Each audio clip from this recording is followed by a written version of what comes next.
Welcome back, everybody. Welcome back to the Canyon. Welcome back to an installment of This Will Be an Installment If You Came From the Workbench. It began in the live stream. During the live stream, we sort of put this together. We soft mocked up Revolt Tsunami.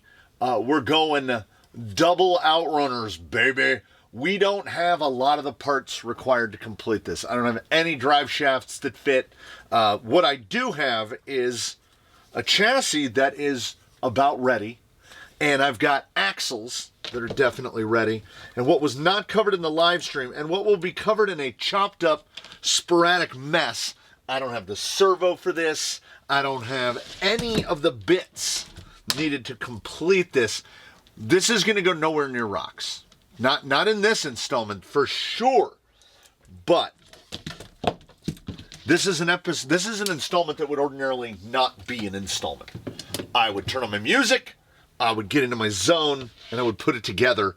And I feel like people get somehow mad at me. I mentioned it in the live stream that the way this is done is, I got that toe pretty close. That's not bad.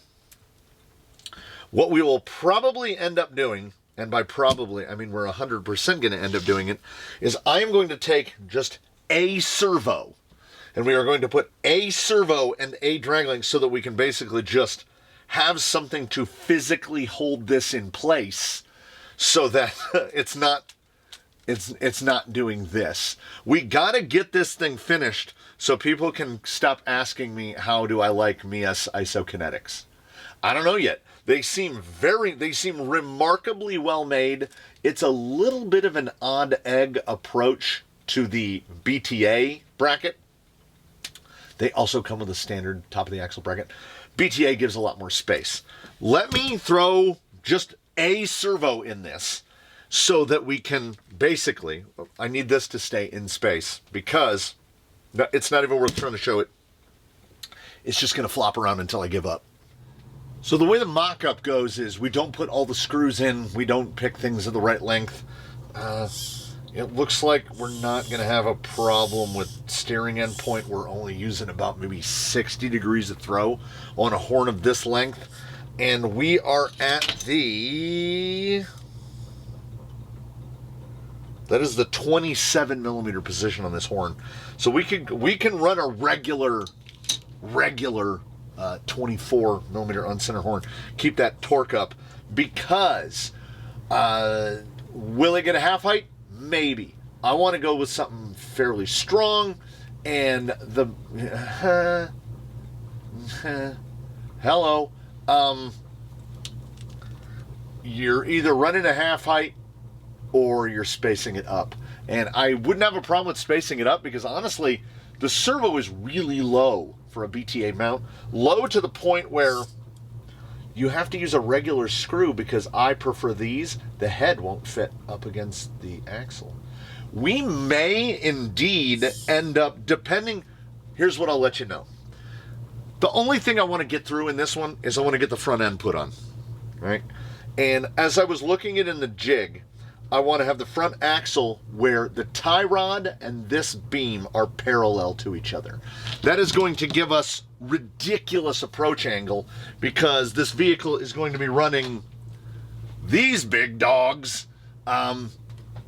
So if your axle line is about there, it doesn't matter. You're just going to be able to drive face first into stuff and go up it because we're trying to weaponize this. It's got two 3625 outrunners in it. It's running on offset Capras. It's running HPI Sedonas. If you're going to do it, go nuts. 330 wheelbase, for those unaware, for those the first time, it's running a Snoop nose, I think they call it. This is a big J-Concepts monster truck body. We'll cut it up as need be. This body doesn't weigh anything. It has no details to it. It's fairly thin. We're building something. It's gonna look good. How is it not gonna look good? It's gonna look good, but performance is jobs 1, 2, and 3. So what we do is we make zero commitments to anything other than wanting this axle right here. And to do that, Usually we use foams. Because what I'll do is I'll just try to get the chassis roughly level. It doesn't have to be particularly level. We get this link and the cross member kind of parallel to each other. We are quite literally just roughing out here. I will look at the shock mounting position relative to the hole mounting position at this height right here, which would not be that far from ride height. The lower row of holes and the shock mount are 85 millimeters apart. That's kind of right where I want to be. I don't know if I'm going to be running 90s, 95s, 100s. Again, no commitments to anything other than we want these roughly parallel. So this axle is going to be a little further back, pushed back a little bit. So we're basically roughly, for a start point, we're looking at a lower link about 80, between 78 and 84 millimeters eye to eye. So right in the plus or minus 80 millimeter range. How do we get there? We don't, knowing the link is that short, we don't really have any concerns about them being high clearance. If we can find a high clearance link, we'll use a high clearance link. We grab the link bin, we grab the fixed link bin, and we make no decision on rod ends. We are right. Well, we've got shorts, we've got longs, we've got angled, we've got basically TRX4. TRX4 would be my personal choice. Just absolutely robust. And I don't think we're going to have any issue on clearance. No, not at all. No clearance issue there. Are we going to have any clearance issue at the skid with these big guys? No, I do not believe so. That motor is pretty close, but I think we'll be okay. So if possible, the dream goal is, because I have that overwhelming feeling all the time of make all the rod ends match. We're not going to do that. It's almost impossible to do that unless you start fabricating your own links, purchasing a bunch of links. I want every link to exist in this building right now. Whatever I've got to use to get this thing put together. Stupid alarms. That's what I want. So I need to assemble a link that is roughly 80 millimeters eye to eye. And this is like 87. See? That's how it works. But this will give me a rough idea of the length. So I need about a 50. I need to find some 50s, and then I need to find a cooperating set of rod ends. I don't believe there's enough taper here. No. Can just run straight ends. It's a fun thing. The goal is keep that and that parallel. And above and beyond that, try not to have to make the link 10 times. More often than not, you end up having to. And yes, I do realize that I was measuring from the bottom to the what would be the tops. So I get to start over. I should have made the bottom links and then explained how I make the top links. We just make this parallel to this. It's repetitive and fairly simple. So despite having the one thing that we wanted to stick to, which was this and this being parallel, we're about, it's 12 millimeters forward because these bottom links were already assembled. They're takeoffs. I think they're front uppers from a VRD. There's something Vanquish. They're Vanquish titaniums with the Vanquish links. So I took apart another set and I found the front. Do you recall back to just a few moments ago when I measured from there to there? They're basically the same length. The peculiarity of this axle is you've got this mount point here and that point, and then see, The front lowers and the front uppers are roughly the same length. I do like a parallelism because it's going to make the swing of the pinion pretty consistent. I know you can't feel this with your eyes, but we have a very, very fluid. And the way I pick my upper mounting hole is I push the axle basically to where I would want the limit of the travel to be, and then I pick the collapsed hole for that. It's also very nice. We're almost in the middle. These are 95s. We do have a little bit of a thing. We are no triangulation front uppers. That is not uncommon with 4-links like this, BTA 4-links. This is kind of a thing. We do have a little bit of interference right at the end. There's some tension there because the link is right up against the offset. Basically, this gearbox isn't specifically looking for an offset front axle. This would prefer a centered pumpkin, just a regular Capra front axle, which would not allow us to run BTA. So there's only one thing that we have here left to test, which is dig around in the bins, find a reasonably close length drive shaft and see if it clears. Because, as I said, if we have to go to servo on axle, which does not really complicate things in the front, it will be clear of this little electronics tray. I don't have a problem with it. I prefer the gravity being down. I like the BTA configuration, but I'm not 100% committed to it. It doesn't really affect me. This looks like it's going to be right about the right amount of travel. And because of the placement we are, if we went like 2 holes forward or a row down, we could run 90s. And if we go to any of the holes back, we could run 100s. These have not been rebuilt with Traxxas seals. Again, we are deep into the mock-up phase. Nothing on here stays as it is. Hardware's not optimized. I'm not committed to the link lengths. I do want to see it with a tire slapped on the front. I think we're close. So while this isn't a dead-on perfect length for that drive shaft, nor is it what one would recommend, would realize to be like super desirable, that's a fairly big kick. It is not going to interfere, I don't think. Oh, there's so much.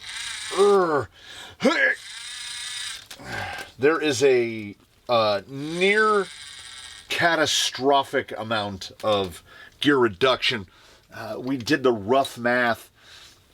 It's in the neighborhood of 80-1 on the included gearing, which is not going to be very spicy even on these. This is twin 1800s. Even on an 1800, I want to say it was around 77-1 on the included 8-tooth pinion. There is some room, and we are well behind the links. There is definitely room to pinion up. We could probably get up to about a 12. This is kind of a situation you want to be in. Too much gear reduction. You can always take some away. You can increase the pinion. We can drop down to 15-20s in the axles. We could just go to 4S and run it as is. A lot of these determinations are going to be made by our final decision on the servo. Maybe I did rebuild these because these feel quite nice. I honestly can't remember. So we operate off of this for our wheelbase. Let me put a tire on it. So we're building a big boy. As I said, these were the wheels that I might not have mentioned. We were originally going to go with this wheel. Saw these on Amazon and was like, they're all still in the box. They haven't even been assembled. The hardware's not in yet. These are also, because they're much more out on the face, these are like -15s. Looks like an 18 hub on there. I will probably go down to a 14. This is 12.5 inches wide. That might well be a little bit wider. The other set of rims, which are sexier, let's just state it as it is, will give me a lot of options in width tuning. Basically 10 plus minus 20 millimeters of width tuning. So 40 millimeters of total width adjustment available to me. And also these axles have, there's a lot of this. We can change the hex, go to a different hex. We have a lot of options available to us. When I was putting these together, I would like to point out that on the MEUS, we've got some decent consistency. This is 752 on there.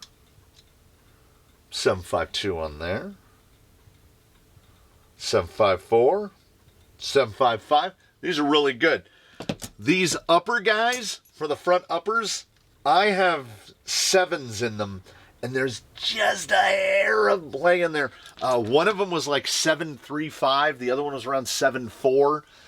A little bit of work with a file, and you could get it in there. They might have just during the process or when they did the treat on them, the powder coating, whatever they used, might have just deformed the metal a little. The lowers were much better.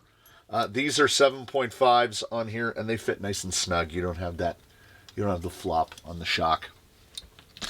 So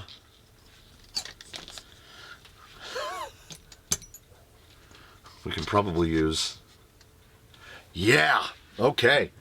There will, of course, be some weight on it.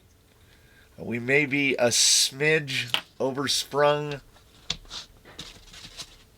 But we want to sit right about a little higher than that, maybe. Probably right about there, which, as this sits now, good gravy. That's 85 millimeters under the skid. I mean, we're talking 145s on portals. Breakover is going to be well past the rear. The exit of the skid is going to be right around 100 millimeters. So we're talking 4 inches. We've got, I mean, this is a full height servo without a riser. It's almost 70 millimeters off the ground. This thing's going to clear most anything. Should we put it on a smaller tire? Maybe. Again, we're not exclusively committed to anything. So we want the nose of old Snoop Nose back a little bit, probably right about there. That's not bad. That's not bad. Maybe, yeah, it's going to have to get cut. It's going to have to get cut a little. Also, probably not going to sit down quite this low. We'd probably be more right about here. That's ultra slammed, and this is about a 4 ounce, about 130 gram body, give or take. It's pretty light for how big it is. So I would go wheel well with the top of the rail, probably right about there. We won't have to cut it too much.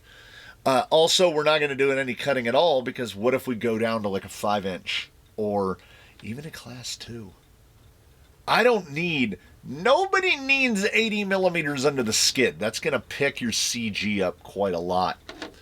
So body, nevertheless, would probably be right about, I'm looking at the corner of the bumper here to the front of the tire, so that there's maybe 12 millimeters of plastic out in front of it. Would we be opposed? And also, that's going to be up there. So when we're up there, it should be fine. Unless you're going blunt nose in to something 6 inches tall, we're gonna not have a problem breaching over. That is gonna put our rear axle. Nope. We need to see. This is how this works. Ordinarily, we don't document any of this. We just do. So now, maybe the foam will hold us right about where we need to be. I think this axle is going to be back about there. I think our final wheelbase is going to be in this 330, 340 range. This is not a little guy. That is 360. So we're back a little too far. That'd be perfect, honestly.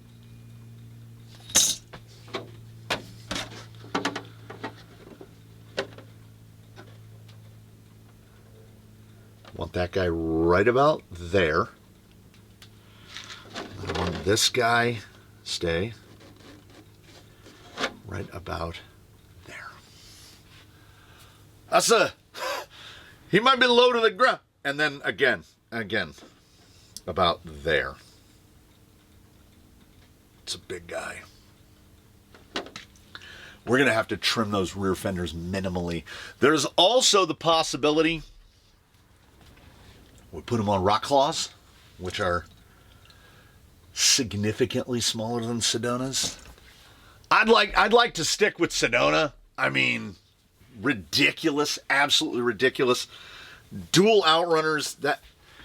Okay, if this is up here, yeah. If we're up here, right about there, we're not gonna have to cut a ton out of this section right here in order to clear that waste. Also, it looks like we can get away with a single bend lower. We're not going to need some big, ridiculous, big sportsman-like lower, which is absolutely fantastic because I don't want to do that.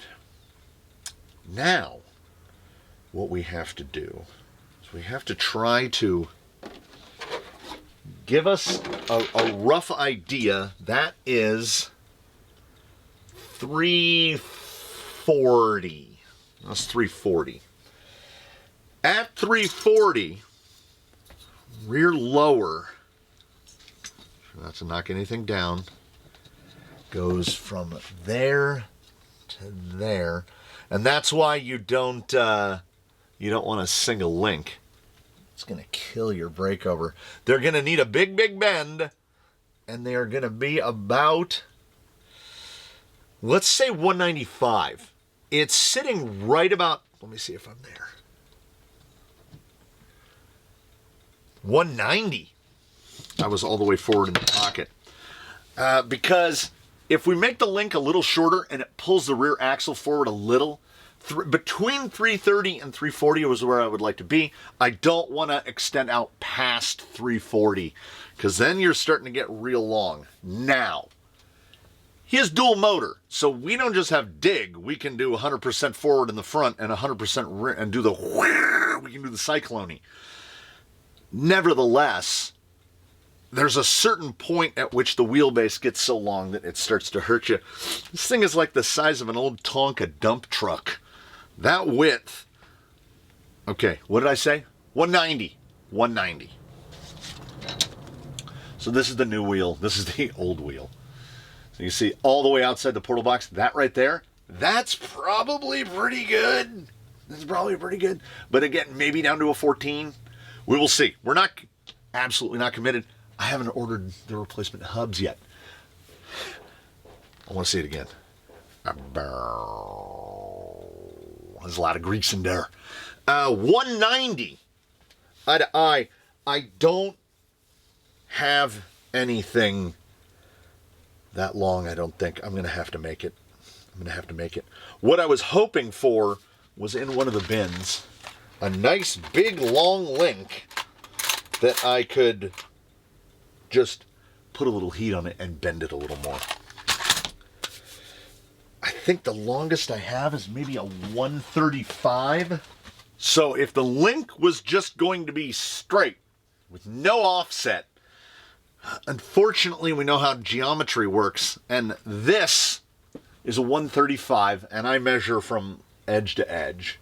I'm not worried about the threaded part. I want to know how much is exposed in the middle. This is a 135. This is the longest straight link that I have. And we recognize that it is the hypotenuse. There's an imaginary triangle here. Right? So if we're bending this into an offset link, it needs to be that much longer. So we need a link in the like 160 to 170. Potentially up to about 190. So I don't have a choice. I'm going to have to fabricate these. And so be it. You know, so be it. I will fabricate these in the usual canyon fashion using 6mm steel rod. Turn one down on the lathe, tap it, or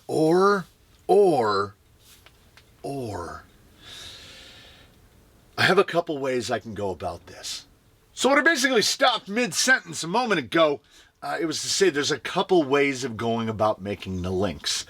You can start with material, you can turn it down on the lathe and die cut the ends, but I knew we were going to have to make big bends. So it's much easier to drill the material, tap it, use a set screw, 4mm, drill to 3.3mm, put a set screw into a rod end. So I grabbed my usual rod, 6mm stainless, drilled my hole with my Cobalt 3.3mm hole, and immediately broke the tap off inside the hole. Like, that is the very tippy of the tippy tap. It's in about that far, and it sheared off. Do I own one? No, I own two. So, well, now I own one. So the backup tap is now the main tap, and now I got to buy new taps then we have two backup taps. You see how it works? So I said, the universe has decreed stainless it shall not be. Ordinarily, I don't favor aluminum for a lower link. But, do you remember 80mm under the skid? Yes. It's a lower link, yes. But how... my goodness! How low is it really? 6mm aluminum, not only did I get them bent, I got them bent to like... They're as close to identical as an idiot in a shed can get two links to be. You have to run, well, I do. These are offset. These are like a steer link from, like, say, a Capra or an AR-45, because otherwise the links hit the motors. And I would love to be able to push the gearbox just a little bit back. I am using upper link mount here instead of here. There's really no reason to run them that long. So, and not at this wheelbase. So, I have no problem trimming, like, just cutting that off, being able to slide the gearbox back. But how far can we slide the gearbox back before we start impeding the rod ends? Also, how far can we slide it back before it gets to the point where we can't fit a drive shaft? Where's the steel shaft? So we can push the gearbox comfortably back about, easier to see if I put it on this one, 10 or 12 millimeters. Can we see that? About 10 or 12 millimeters. I'll be drilling a second hole. I might want to scooch this just a little. I want to get a better idea. I want to sit back and look at it before I decide. The front drive shaft is very close. These are, I want to say these are 68s. These are 63s. So 68, 69, nice, is about as short as you can go on a cut to length. So they sell cut to lengths in 3-packs. We might just end up going cut to length all the way around, but we might also end up just going steel slider shafts, either MEUS, Injora, whoever, it doesn't matter. So I only had to fabricate 2 links. Should this front upper right here be a high clearance, either a high clearance or swap it out for one, swap both of them out for these offset ends so they raise up a little so that we don't, but again, okay, I'm getting ahead of myself. These are rear uppers from a stance, and they're pretty close. What will happen though is these will swing out. You just locked out the suspension. I'm literally climb aboard. So we pinch them in like that. They got the snatched waist. I'm going to put like a hair tie around that. I'm going to put an elastic around that to hold them together. Because something that went unanticipated is this angle on the rear pumpkin is darn near perfect. And that is, I just took those links and went, yeah, that looks about right. And we are one hole away from like being centered. So I want to say it's a 140 upper. The lowers, I didn't even measure. They are super custom. You would have to be building the exact same thing. They ended up finishing post bend just under 180. Just under 180 for the rear link. And let me see if it's still doing what it was doing.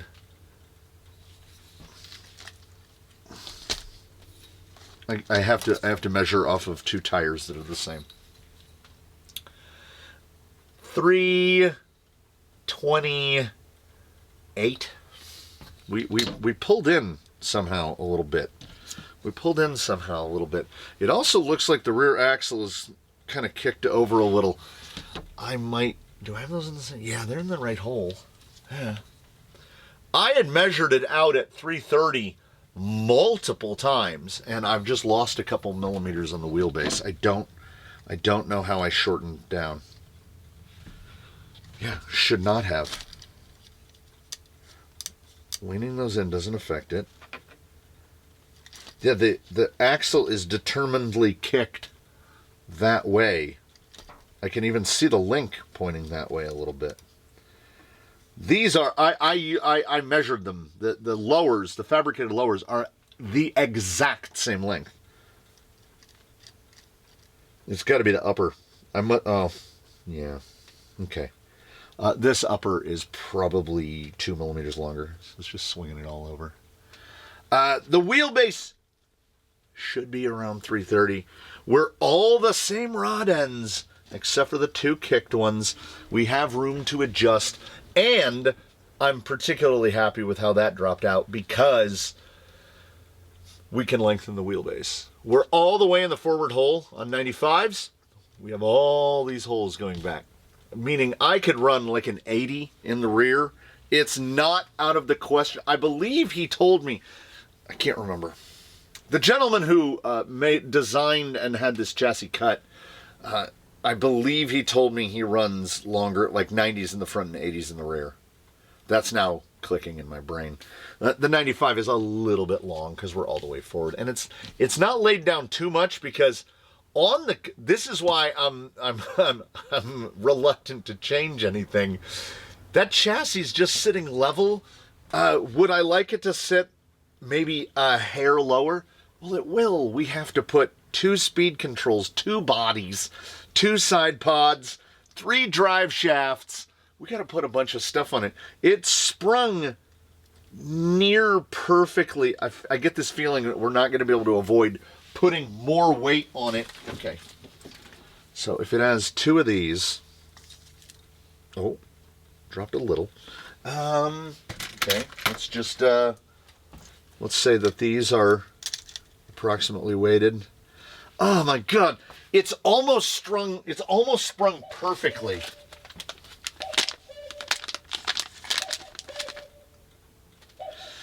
Oh, it's so close. It's so close. This could be one of those things where we've accidentally stumbled onto. Those are those stock 1.2 pound springs that come on fake Dravtex, and there we are. I don't feel like we've made any glaring oversights, errors, or mistakes. I did not measure the top uppers. I just pulled them out of the bin, and we're like, oh yeah, these are right. I can see the threads now. There's like 3 threads showing right there, and that is enough to you can kind of see the clock on the axle. It's clocked a little. Double and then triple check. Needs the hair tie. So we've definitely got that breakover. I tried to match the skid angle. Look at how the links just go in a straight line like that. This thing should break over like an absolute monster, particularly as now we're sitting, so it's going to sit down a little bit. It'll sit down right about there. Just a hair under 80. I'd call it 78 millimeters leading edge of the skid. Back of the skid is about 87. The tall point in the waist is, I'd say it's 110. Clearance at front pumpkin on this tire, 63. I mean, This is clearance for days. And then beyond the clearance, if tuning becomes a nightmare, the tuning will become a nightmare for a reason. Yikes!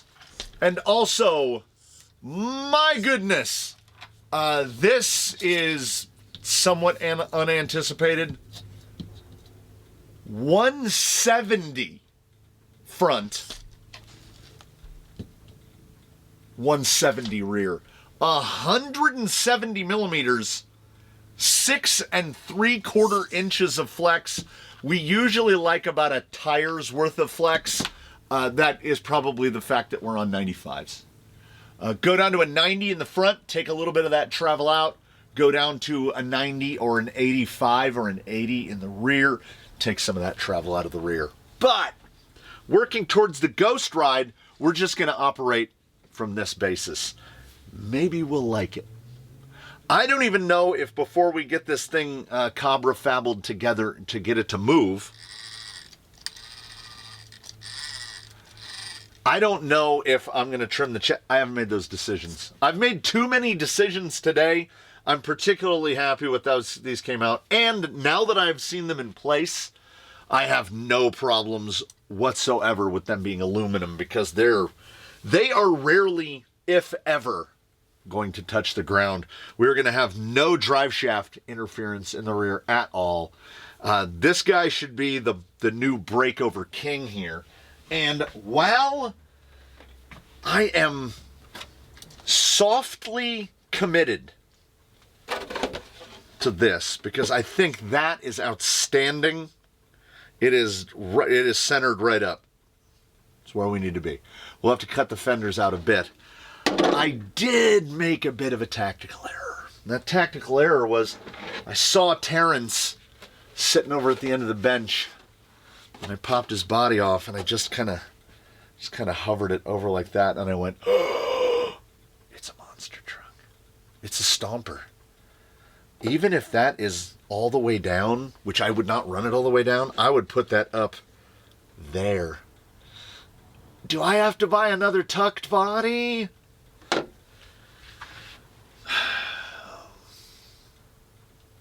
I don't know. We got plenty of times to make those kind of decisions. How far did we get today? Certainly farther than I thought we would. 100%. What? Why? 2 motors. Sedonas. Offset Capras. Oh, yes. You might have had the question. I might have the answer. This is a thing that I have this sneaking suspicion. It looks far heavier than it actually is. So we'll keep stacking pieces onto it until we have something approximating an RTR weight. Now, if you go by like WRRCA, if you go by those rules, which we're not going by any rules except canyon rules, this is a super class. Yeah, this is pretty much, we've kind of built a super. 3011. Plus or minus, I would honestly say by the time this is done, plus or minus 5%. 3,000 grams. I gotta get around. 664 on the pounds. 664 for that is floating. Like that's, Sandy weighs more than that. We have a TRX4 Sport that weighs more than this. This is real big. 330 wheelbase. Track sitting right now at 12.5 inches. 170 millimeters of travel. And it weighs 6.64 pounds. In a, like, as I said, plus or minus 5%, because I just threw a bunch of drive shafts on it. We have opportunities to take a little bit, the shocks might be smaller. We have a little, there's going to be body mounts. That's about it. That's about all we're still adding. That's all that's missing is body mounts. I can't go no further because I have learned over time, trial and error. How to detect when it's time to stop for the day, because otherwise we're going to get out the Dremel and we're going to start making mistakes.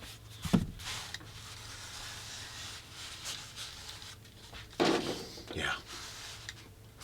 You can that's a 9x6x4 yoga block. So yeah, we're clearing 4 inches. We're clearing 4 inches the width of a yoga block. Which is, I mean, a problem for when we build his garage, because he's going to have to sit like that. Thanks, everybody. If you got questions for stuff that I left out, I inevitably leave stuff out. Comments below. Thanks. A little bit of bench time. I got so much farther than I thought I would. We literally got up to the spot where I ran out of pieces. Oh, and you can purchase the bag from Element of, I think it's the hollow ball set for IFS2. And if you do that, you can use these little broached ball studs to mount your shocks, and it's clean as hell. Is what it is. That is super, super clean. All right, come on back to see whatever. We're gonna get this guy running within, I don't know, 2 weeks, 2 to 3 weeks. We'll have a ghost ride for this. The biggest thing is the body. Oh man, that tuck looks good. Good grief, that looks good. Will a tuck end up on this? I'm not ruling it out. I'm also not ruling out seeing you later. I hope you come back to see the next one. In between now and when we meet again, please, one and all, do your very best. Have a good one, everybody. We'll see you again over in the canyon. This guy is going to be filthy, ridiculous. I can feel it. Like he emanates waves.